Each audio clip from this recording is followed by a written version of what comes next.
Hello, everyone, on this fine Sunday. Welcome to Genealogy Adventures. I'm Brian Sheffy. And I'm Donya Williams. How are you guys doing today? Hope you guys are having a blessed and wonderful day. And as always, thank you for spending the next hour with us, no matter how you tune in. That's And today's kind of a special day for us because we got some of our cousins together. Yes, we did. Not only are they our cousins, they are the Genealogy Adventures researching team. So, since we talked about Genealogy Adventures, a couple of shows ago, the team, the research and service, the fact that we have one, we felt that it was good to actually introduce you to everybody on the team.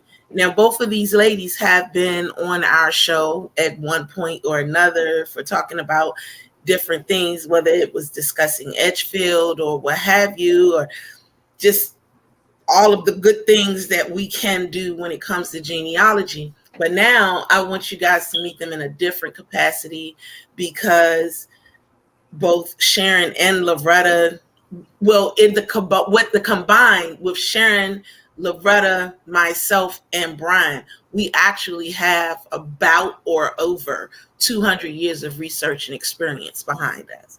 So I think that's just like this wonderful thing. And I press that when I talk to people. So please, please, please welcome Sharon Rowe. Raise your hand. And Loretta Bellamy. Hello. And I guess what I love about this story is it's been a naturally evolving story because Sharon and Loretta, as well as another cousin Hamad, who has also been a guest on our show, we were kind of the original, that was our original group that we started researching Edgefield with. And Sheila. And Sheila. And Sheila. And when I say that, we could spend an entire week, not that we could, there have been times when we have spent an entire weekend on the phone, working together collaboratively, trying to break through brick walls and just deal with Edgefield insanity. Yeah, and that's the best way to say it. So now, we are really kind of moving forward as a group, as a family, and this is somewhat of actually it's a family business. So Genealogy Adventures, and it's a diverse family business. So Genealogy Adventures, when you think about a researching service such as ours, it is Black owned. It's also diverse, and everybody in here knows how to research African American history or African American genealogy, because that's a plus. That's a totally separate monster from traditional genealogy. All four of us know that, and that's what we want to discuss with you guys today. Maybe share some of our researching experience, services, and things of that nature. And what I've always loved about it is because we've worked together for so long, we know how each other thinks, we know each other's strengths, and our kind of our specific niche. Because we all have, even though we're all excellent at what we do in the broadest sense, we all have our little areas of expertise. And I really think that's what makes us pop as a researching team.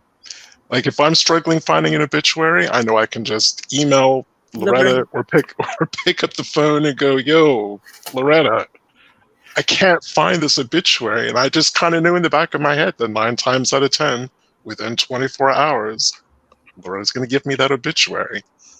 Yes. With a little note that says, don't hate me for what you find in this obituary. Oh, yeah. It's always that. So let's do this. Sharon, let's start with Sharon. Sharon, I want you to just kind of really talk about yourself, how long you've been researching, give some background about you. And then, Loretta, I want you to do it next. Okay. How long do you want me to talk? I just want you to give us some, give me about a good 5-minute spiel, or something like that. I got my notes here. Okay. I am a retired librarian. I have over 30 years of experience as a librarian. My library degree is from Florida State University. I've been a reference librarian and a library director. That's my main things I've done, but done lots of other library stuff too. Worked in Florida, Georgia, South Carolina, and New Mexico. So helped clients at the libraries with their genealogy in all those states. And this isn't directly genealogy related, but this is my big achievement as a librarian. I was the library director when the Marion Wright Edelman Public Library of Marlborough County from Bennettsville, South Carolina, was being built. So, in case you don't know, Marion Wright Edelman's hometown is Bennettsville, South Carolina, and I was the librarian there for 6 years. So, anyway, okay, genealogy. I've been a professional genealogist since 1984. I have served on the board of the Huxford Genealogical Society in Homerville, Georgia. That's now the Huxford Spear Genealogical Library. And I have completed the courses in English genealogy and Scottish genealogy at Samford University. And my specialty is Southeastern genealogy. But now I'm going to get personal. My families are from Carolinas, Virginia, Georgia, that area. But I've been married 3 times. My first husband was from New Jersey, of Ukrainian Jewish background. My second husband was from Illinois, and he was mostly Scottish and German. And then my current husband, his parents were from Indiana and North Carolina, and he's mostly English and German. So you see, I've got all those different areas going on. So,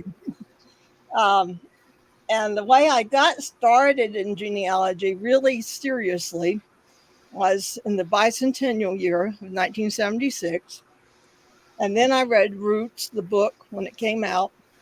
And then my cousin came to visit, and she said, Sharon, did you know our ancestor was a spy in the American Revolution? And then that was it, and haven't looked back since. Wow. So, and I've gotten into DNA big way. I'm on all the major DNA sites. And my most exciting thing with the DNA is that I have trace Basque and African ancestry. So still trying to figure all that out. But anyway, and I'm self-taught on the DNA, but I've got a lot of experience with it. So that's me. Aren't we all self-taught on the DNA? So, Miss Loretta. Yes. My pain.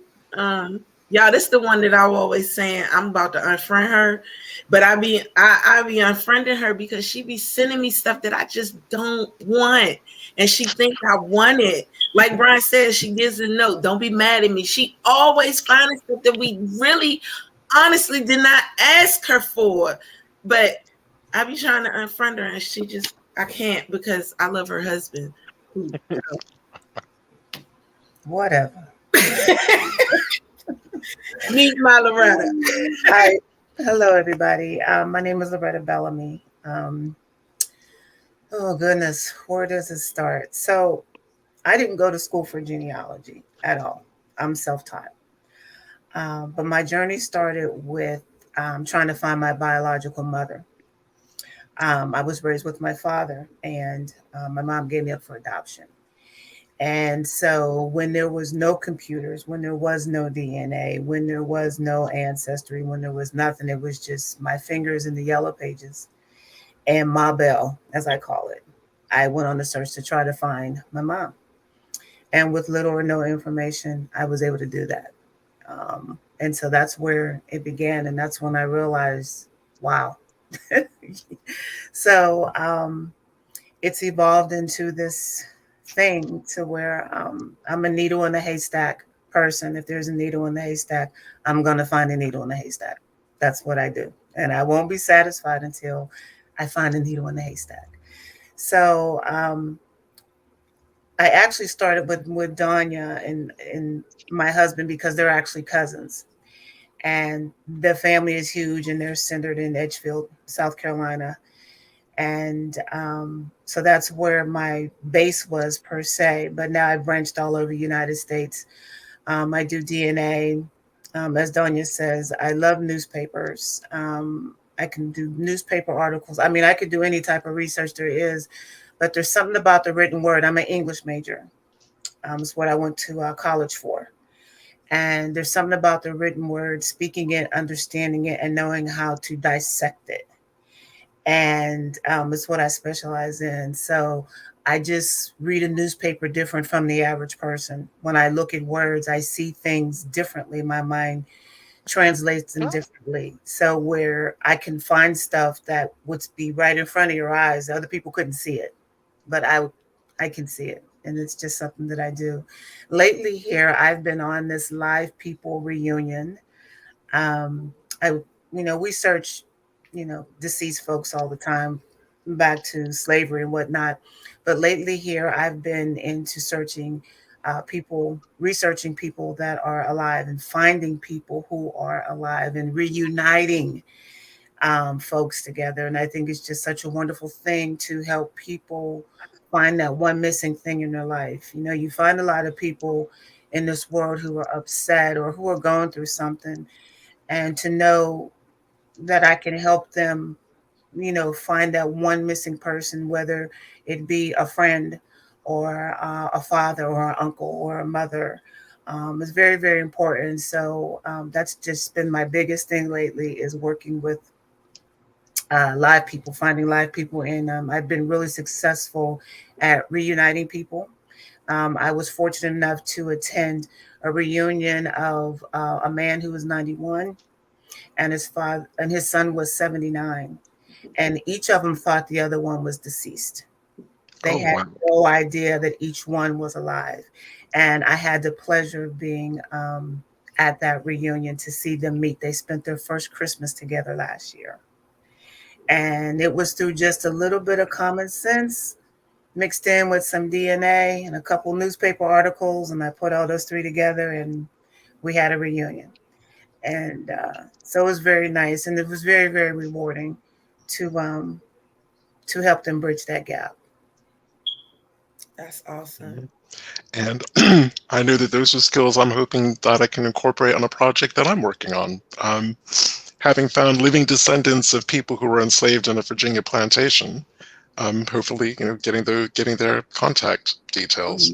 So again, that is a vital skill. And am I wrong in thinking that the four of us really started working together when we were tackling that beast that was Daniel Williams II and Ursula Henderson? Was that the first project that we really, the four of us, that all of us as a group? I think it was Moses Williams that actually brought us as a group together. Because I mean, we were always around each other because of the home place page that we were on and all of that other stuff. But yeah, it was Moses that made a whole thing. We could talk to each other. I can remember, let me tell you, I can remember the first time Sharon, the first impression of Sharon for me. I think she knows what it is, but Sharon has, like we know, she has Black cousins. She has all nationalities of cousins.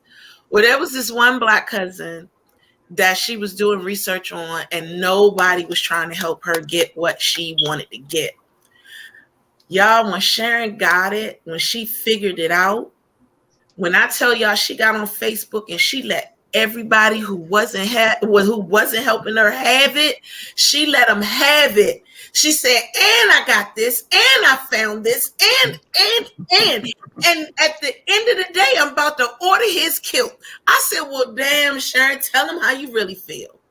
And she, she just let him have it. But that's when I knew that this was somebody that I needed to continue to work with, that this was somebody that I knew that was going to take my feelings as far as researching African Americans into consideration. And she realized that this type of work is important, not just for African Americans, but for everyone.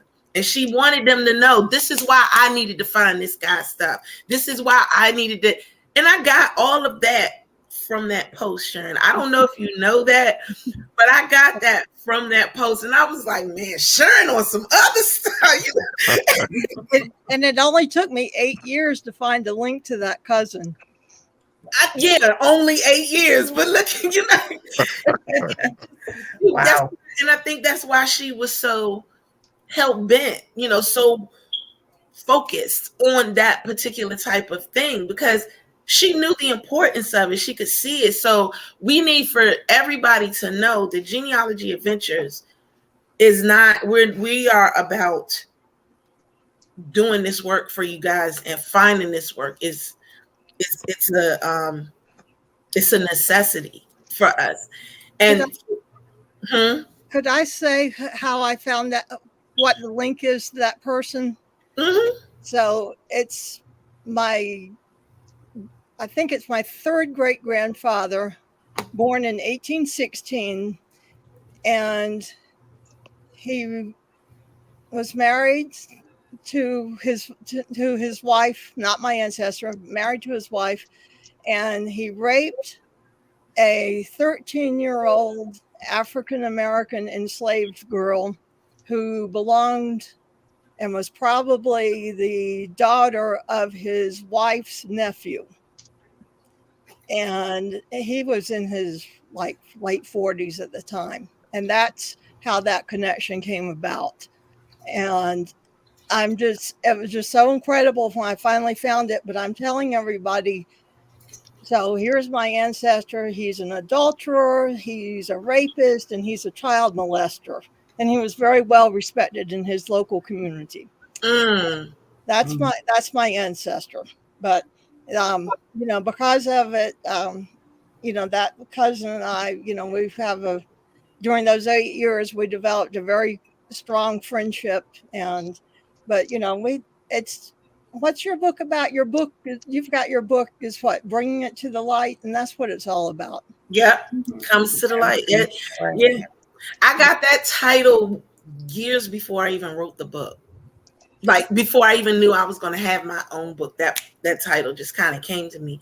Now with Loretta, who would have thought that there is a whole thing about researching newspapers? Who really would have thought that? Like, yeah, you can, go through the newspapers, you're going to find obituary and things, but it was Loretta that started making me actually look at and read articles. Yeah. It really was. Y'all, if my dog bark, I'm sorry. But it really was Loretta that made me started looking at different things and looking at the fact that newspapers are real, they're needed, and the articles that are in them are great. She made me started to think about how you could take a newspaper and literally tell an entire story from dating way back. So, Loretta, how did you get into that whole newspaper thing, like really digging into newspapers? Truthfully, because I'm an English major and I'm a student of the written and the spoken word. So reading is what I do. I was taught to read at a very young age. As a matter of fact, my mom wasn't just, how could I say it? She was so about reading that it was just mandatory in her home. You had to read, you had to read, you had to read, you had to read. And not only read, you had to speak properly. I mean, my mom had this thing she used to tell us. She says, if you guys ever get rich and become famous and go on TV, she says, when you get up and say your speech, you better say it right or I'm going to come down on you so hard. Don't you embarrass me in front of the United States. And we were little when she used to say that. Wow. And not to scare us, but I just think it was just so important for her to understand the importance of the written and the spoken word. And then that's where it began. And when I read stories, especially when I'm reading an obituary can tell you so much about a person. Seriously. I'm not just when they died, their kids. It tells you, it tells you a story. It tells you their journey. It really tells you your journey, but you have to be patient. The one thing I tell people when you research, you have to get I don't believe everything I see. And I think one of the reasons why I'm so successful with my research in newspapers is because I don't believe anything I see, even if it's what I want to see. I don't believe it on sight, because sometimes I always tell myself, nah, it's not that easy. There's something missing. And that's when I start to dig. Yeah. That's when I start to dig. And when I start to dig and I go backwards, that's when I found out, oh, really? So, It's the people that Well, are left out of the obituary. exactly. It's the people that or out, yeah. or usually what gets us talking on the phone is when you start seeing unexpected names in an Mhm. obituary. And again, what I love about the newspaper research is it really does kind of tell you a story that maybe dry records don't tell you. Mhm. So I know that you guys are probably thinking we're all thinking of the same family that we were researching. But there were multiple marriages involved. Basically, there were three sets of couples. Two people got married, but they had previous marriages. Their spouses had had previous marriages. But in one woman's obituary, it was like if you were to literally put every kid that was named her son or daughter with her, it was like 25, 30 kids, and we're like, wait a minute, what's going on with this? And then we had a Are you talking about Eula? You yeah, talk about I'm Yola. talking about Eula. You I know, didn't want to give you. I I really, started to say I, that. I said, don't talk about Yola, please. I I didn't still want to got give you. nightmares. I didn't want to give you guys palpitations, so I was trying to avoid. As sweet as a woman that she was, I didn't want to give you palpitations. But you could tell how beloved she was because I think in the end she didn't have any kids. All of the kids that were listed as hers were other people's kids. She just raised them, and everyone thought of her as their mother. But that took us it took three of us literally an entire weekend pulling obituary after obituary after obituary to work that out. And I still think there's two or three people who were named in those obituaries that we haven't been able to work out who they were. I don't care who they are. I do. I do. Because I. It's one of the things I like about our group is that we don't move on to the next project until we get this one particular situation solved. And I think it did take us a whole weekend. It was a Mhm. multiple day conversation when we were working with Eula It Talbot. was. It And was. it's taken some time. And not Eula, there are many women who are like Eula who raise all the children. She raised the children from the first marriage, the second marriage, and the third marriage, but not necessarily giving birth to any of the children, or maybe only some of them. Yeah. And I think that's one of the things that we do very well is that we take all of our individual skills and we get the answers. One of the things I like about Danya is, as much as I am about the written word and reading and speaking, I love Danya proofreading. Danya's a proofreader.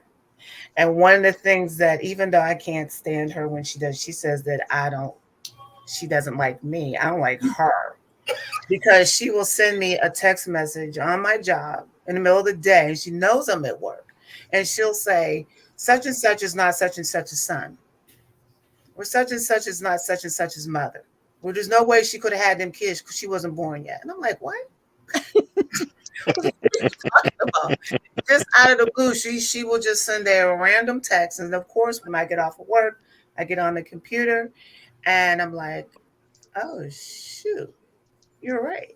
So one of the things that I like with Danya that she does is she takes the work that we've already done and she proofreads it and she goes through it again and she finds these little things that maybe we missed or didn't pick up on, which are very, very important actually.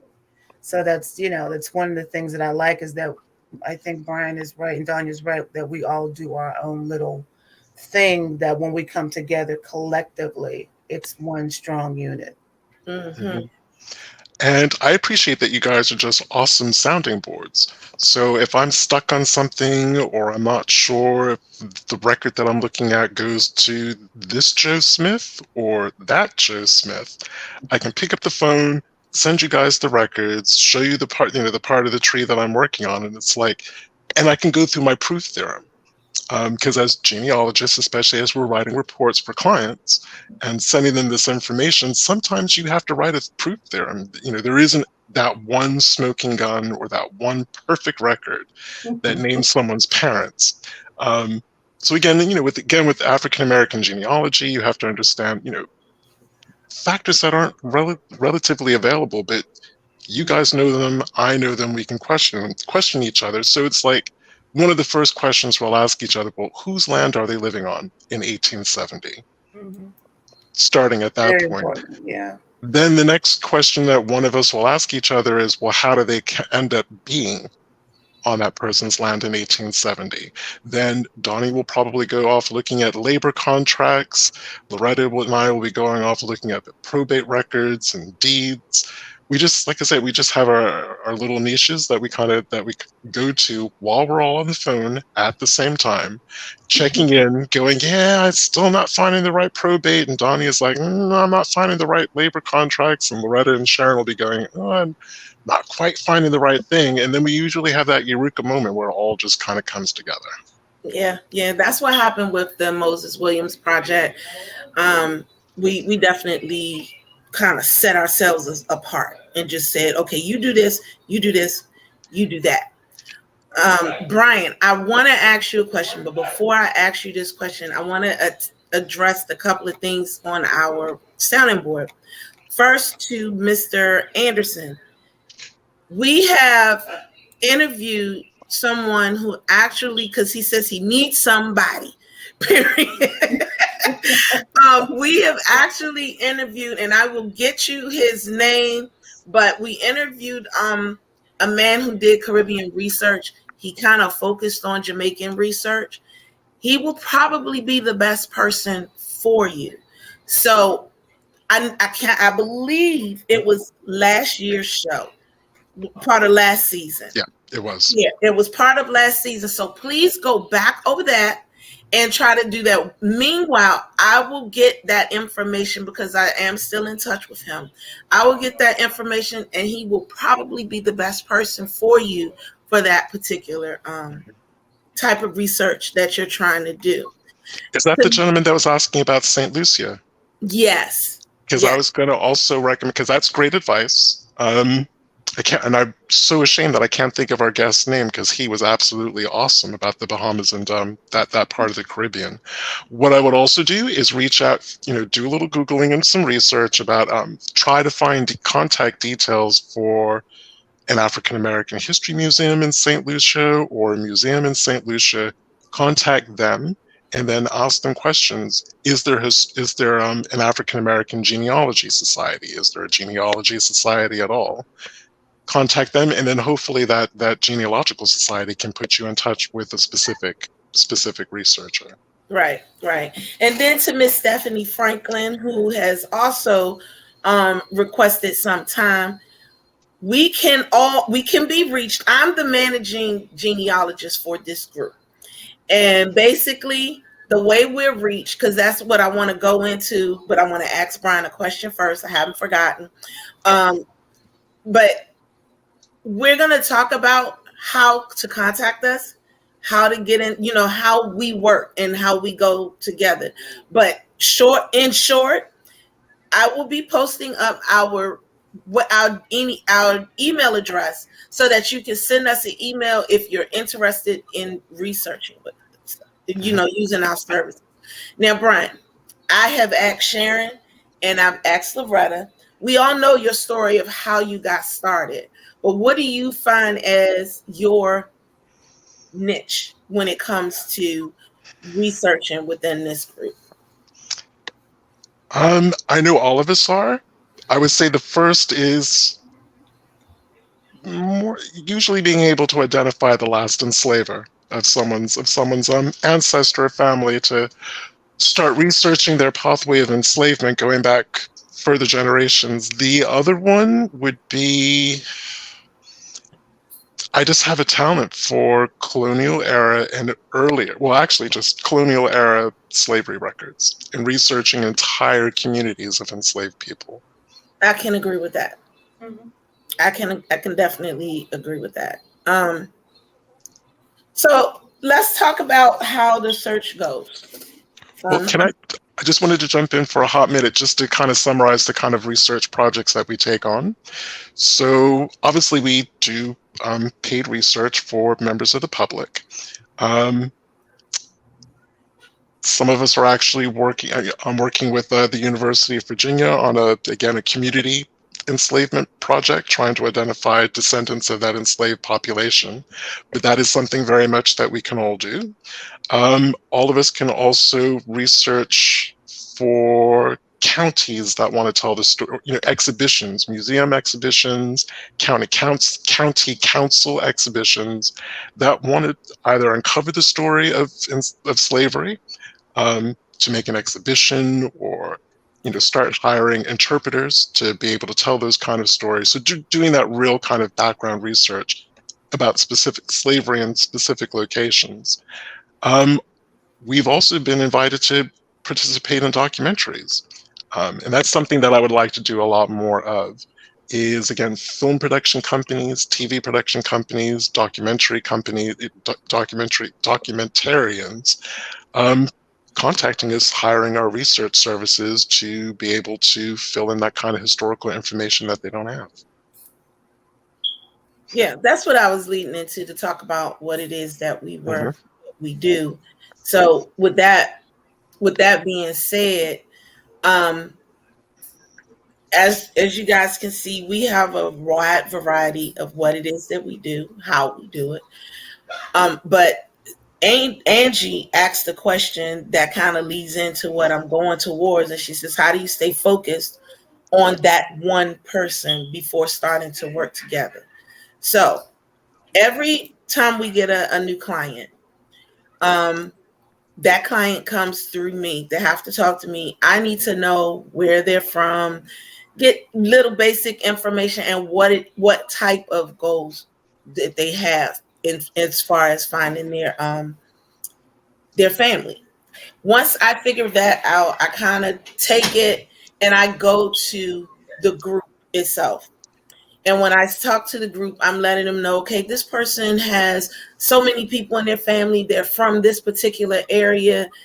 They know very little, or they know about this much about their family. They want to go further. They want to open it up. Which one of you feel like you can go through this particular thing? Once we do that and we figure out who the person is that really wants to do it, because technically, although I'm the managing genealogist, I talk to all three of them to find out what it is that they want to do. So like right now, I have Brian on a consulting, because even though he did not say this part for himself, Brian is really good with telling people where to go. In a good way. In a good way, please. He's very good at directing, and Sharon is good at that too. So like, if we have somebody that wants to do a consulting, just wants to consult with us to talk about the next direction they need to take, I'm going to look more so towards Brian and Sharon for that. I'm not saying that Loretta can't do it. I just know who Loretta is and this type of stuff she likes to dig into. So just recently we had a client and Sharon knocked them out, and she found out about a record set. She started talking about it. She just sent emails and she was like, yeah, this particular record set is this, that. And I really like this. And did I say that searching Edgefield lets you know how to do everything? So it's that kind of thing. It's Sharon and Brian. They will definitely go in on the consulting, and they'll give you the best information that they can. Sharon, with her background of library, makes that even more,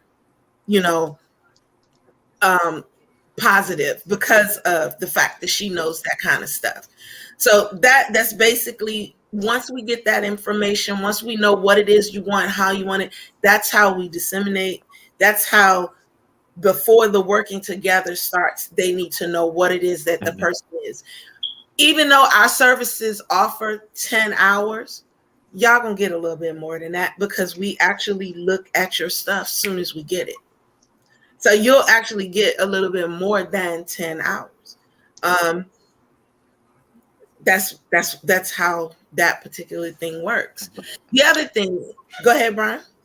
And part of that, part of the consultancy is we also do a deep dive if for a client, whether it's consultancy or not, we'll do an initial deep dive into their tree, just make sure that everything is as it should be, that the right records are there for the right person. My particular bugbear, you guys can wade in on this if you like to, is I'm always specifically focusing on the females in anyone's tree. And if I see that a lot of them are there under their married names, one of the first things I will ask the client to do, take out that married name, put her Yes. maiden name in there, and if you don't have her maiden name, just leave that surname blank. Blank. Yes, that is so important, Brian. I agree. I was just telling my client that I was working for, and I was actually looking at her tree, and she gave me access to her tree so I can look at it. But I've built a separate tree for her. But I did look at her tree just to get a base. And one of the things that I told her, you need to use the woman's maiden name. That is so important that you use the maiden name. And I can't stress that enough. Can't stress enough. And you just have to be really mindful of that when you're adding records. And I'm not picking on Ancestry. I'm just using them as an example in this time. And I guess Family Search too, because you can add records to your tree from there. Is those records, especially if she's married, she's with her husband and her kids, it's going to put that married name in there. It's going to sneak it in there. You have to be mindful of that and delete it before you finally save that record.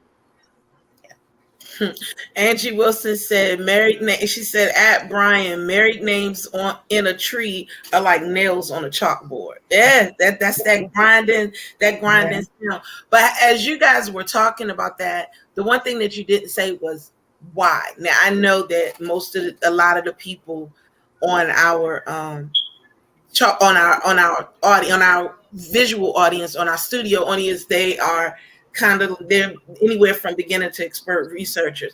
But then we do have people on our TV show that may not understand exactly why that is. You shouldn't have that there. Well, think of it like this: if your mother was born in 1939 and you were looking for her, but you put her married name instead of her maiden name, would you find her? No, because she's not listed as the person that she was married. She's listed as whoever her parent, that name that she took on. So you're not going to find her. Another reason I think is, go ahead, Brian. It also complicates it because you will find someone with that name, born with her, if you're using her married name. So say someone was born Susie Harrison, but she married Mr. Jones. So her married name is Susie Jones, born 1939. How many Susie Jones in the county do you think you're going to be? You're going to find loads of them. So you're going to mistakenly be looking for the wrong person. Yeah. And what I want to say too, what's so important about the maiden name is that you can more than likely have better luck finding children because their birth records, more than likely, their marriage records, most likely, and a lot of obituaries, most likely, will have the mother's maiden name. I have found children that I didn't know a woman had through her maiden name. Yeah. Not through her married name. Like I'll find a birth record on like Susie Jones Smith, who had some other kids, and it was only through the maiden name where I was able to find it. And so it's real important. That's another reason why to use the maiden name, because on those birth records, most important records, the mother's maiden name is listed. Yes. And through her maiden name, then you're able to find her father, her mother. And so, and that could be your key to keep going backwards, because, once women married, we all know they're hard to, find and trace after that. So definitely use the married name. It's the key to going backwards and finding her father and grandfather and so on and so forth. That's right, because you can't find the parents. And that's the same. And in some instances, that's how you find parents for them, because you're using the children that you know that they have these siblings, But you're not finding parents connecting to that person. But if you know that those siblings are there and you put that maiden name down with that sibling, guess what? You're going to find a parent. I actually just did that today with my client. I know he's going to fuss at me because I did it after my 10-hour time period, but I couldn't help it. I'm sorry. But he, he actually called just now, like, you need to stop. So, but yeah, I couldn't help it. I had to find this one person. I needed to figure out where they were, and I finally did. And because I did, I now was able to go back a whole nother generation because of that, because I used the sibling of that person to find his parents. Mm-hmm. And also siblings, because again, a lot of times sometimes you can't get directly at your ancestor or find records specifically for them. Mm-hmm. You want to find the names of their parents, but certain family obituaries that, as Loretta was saying, they had siblings named whatever they were naming. Well, hopefully one of those siblings would have a death record that actually named their parents, so you can extend it back that further generation. And again, what's really important about that is I don't care whether you're African American or from your ancestors were poor Caucasians. Sometimes you can't find records directly for that ancestor because they are poorly documented people. Mm-hmm. You can, the more you expand out that tree with siblings and you find the records for those siblings, then you can start putting those pieces together and really kind of pushing that story back. Right. And then another issue is when you have these death records and you're looking at these death records, and every time you turn around, mom has a different maiden name. Mm-hmm. Mm-hmm. Yes. That was a part of the headache of Eula Tolbert. Let me just. That was a part of that particular headache. Yeah, you're right. You're right. I finally solved one of those using DNA. Yeah.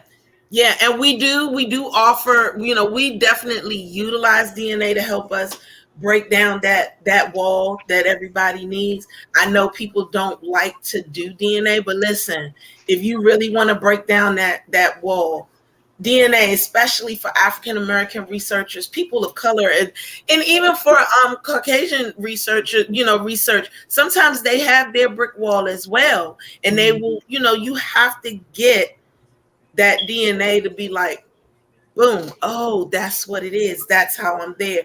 I actually have a family member who sent me a message and said that she is a direct descendant of Moses Williams, but she's white.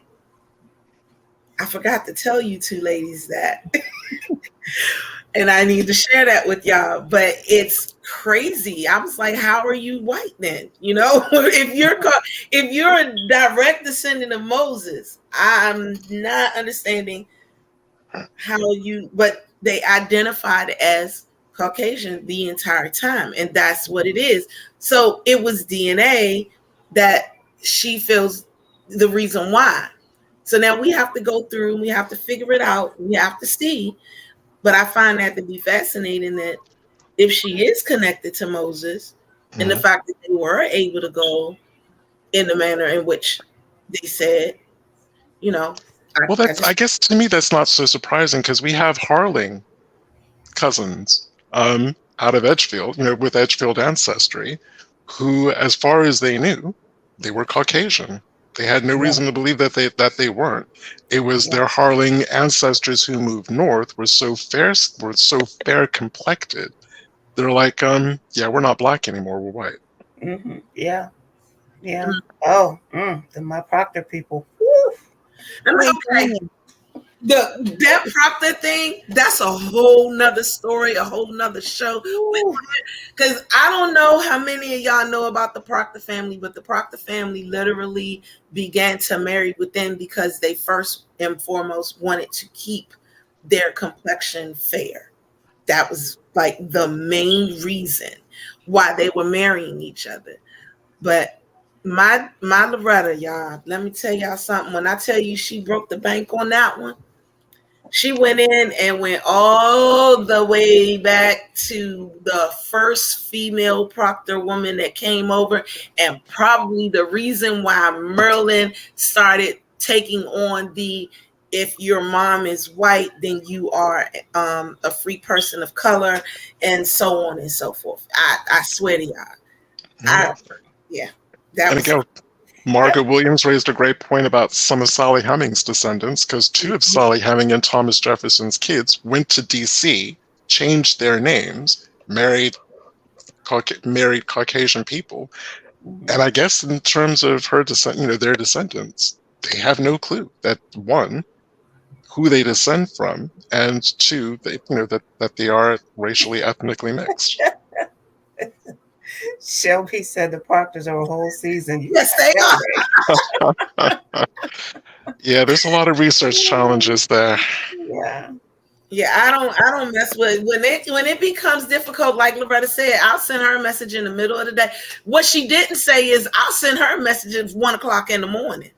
Get me messed up. If I'm up, Loretta, this is not right.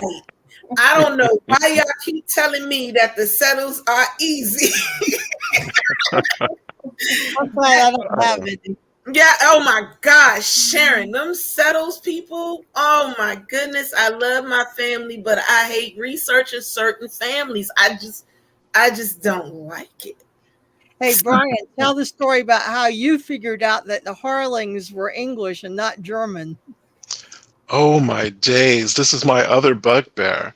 So in Edgefield, because they're all of our family, our Harlings married into families called Oots, Dorn, and Timmerman, three Germanic American families.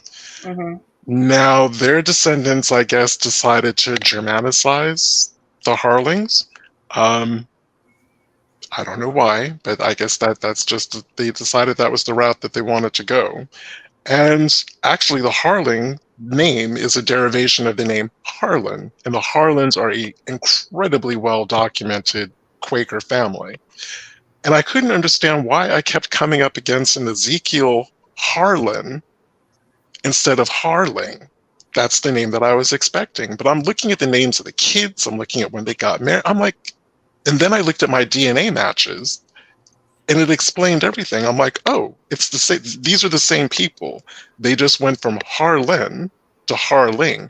I suspect that they did it because their northern Quaker cousins were very vocal abolitionists. Probably weren't happy that slavery was still being practiced in the family. So I guess the Harlans just, the slave-holding Harlans were like, you know what, we're just going to call ourselves Harling. And that, that's going to be an end of it. So I contacted our Edgefield, Oots, Timmerman, Dorn, Harling family members saying, yeah, not German. The German couple that you have up there never even existed. I tried, I'm good at German genealogy, German records. Couldn't find them, couldn't find any proof that this German couple existed. And I was really polite about it.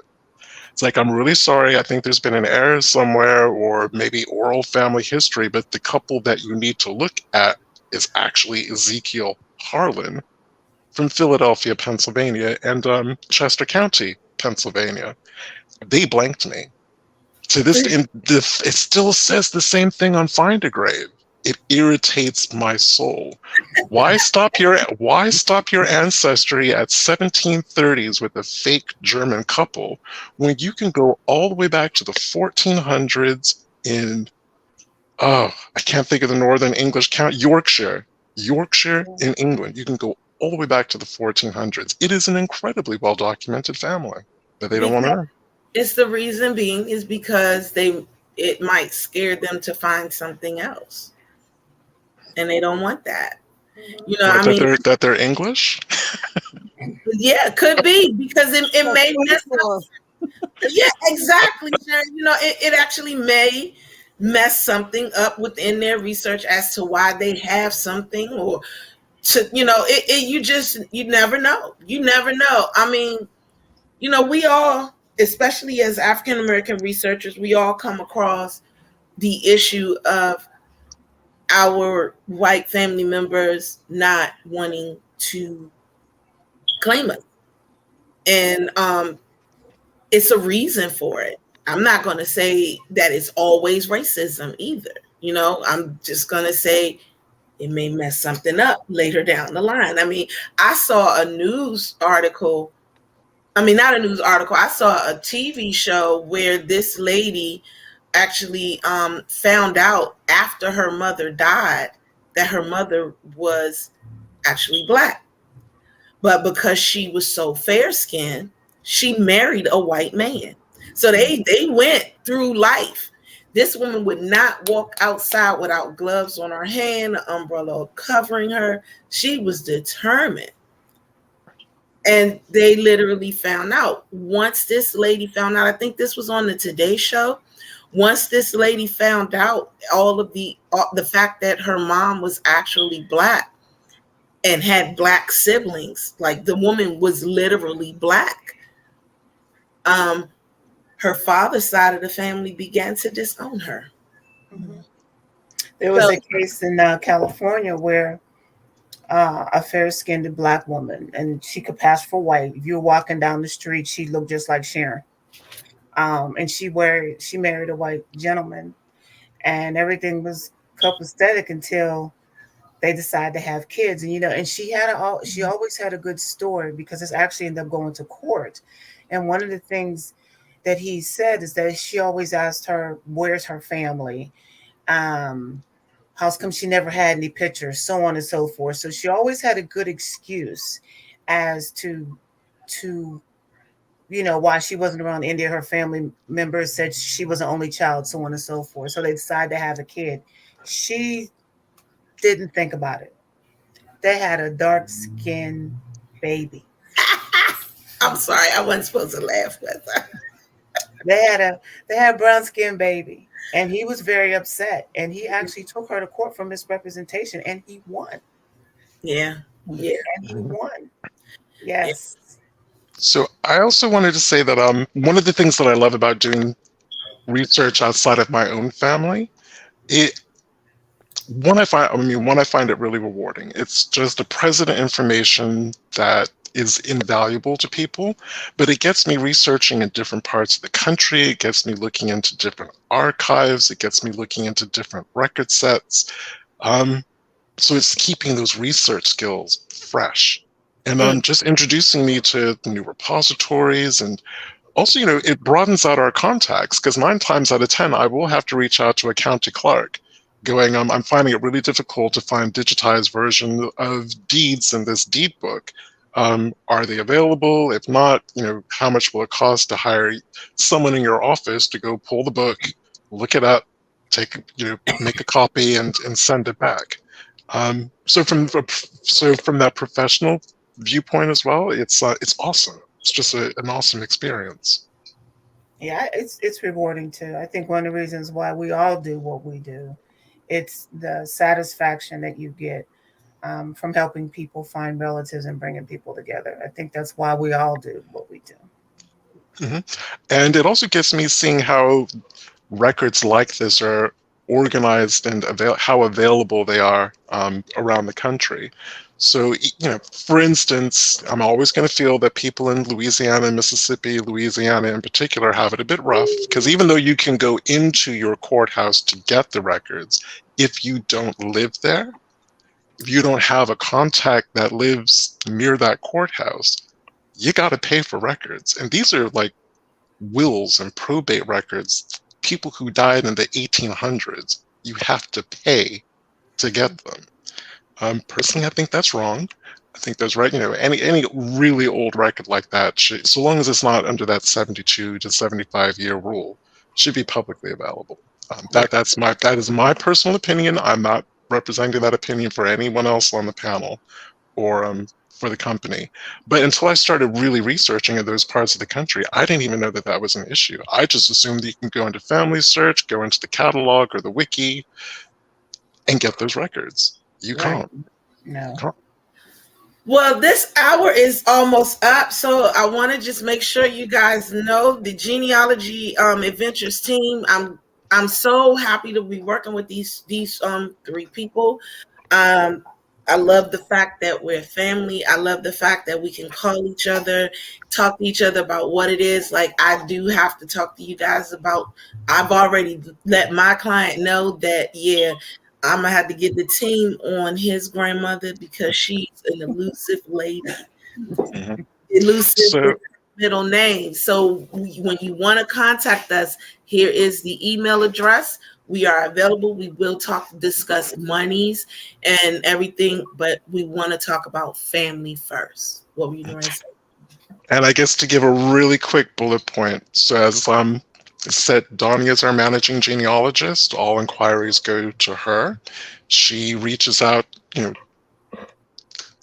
you guys set a time for it to have a Zoom call or a telephone conversation. She will find out more about your research aims and goals.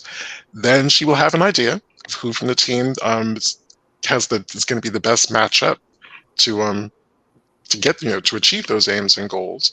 Then you will have a conversation with the genealogist, and we'll go over the aims and the goals. You can send us what paper information that you have, some family history, some family oral history, although be aware, we appreciate that that is oral history that we have to try to back up with a paper trail. And then at the end of it, you get a fully written report. You get all the documents, all the resources that we've used in a digitized file. I did that in under 2 minutes. I'm really You did, pleased. you did. So we want to thank you guys for joining us today. We hope that you if we can help you, just know that we are here. We are affordable. We're very affordable. That's the other thing. But we're very affordable. Just contact us. Next week is our last show of the season, and Mhm. we'll be talking about a whole wrap up, just everything that we talked about. So And someone's asked about a replay. You can always replay us any time of day on E360 TV, which is available on Roku, Fire TV, and Apple TV. Also, our Facebook page, Genealogy Adventures. Also, our YouTube channel, which is also called Genealogy Adventures. If you prefer podcasts, we have audio-only versions of the same broadcast available on SoundCloud, iHeartRadio, all the major podcasts. yes. So with that being said, thank you, Sharon. Thank you, Loretta, for just joining us on the show today, and also just being a part of this family researching service. I love you. Yes, thank you guys so much. And as always, thank you for wherever you're listening to spending this hour with us. Yes, I'm Danya. Y'all don't hang up, and we'll see y'all next week. See you next week. Bye. Bye.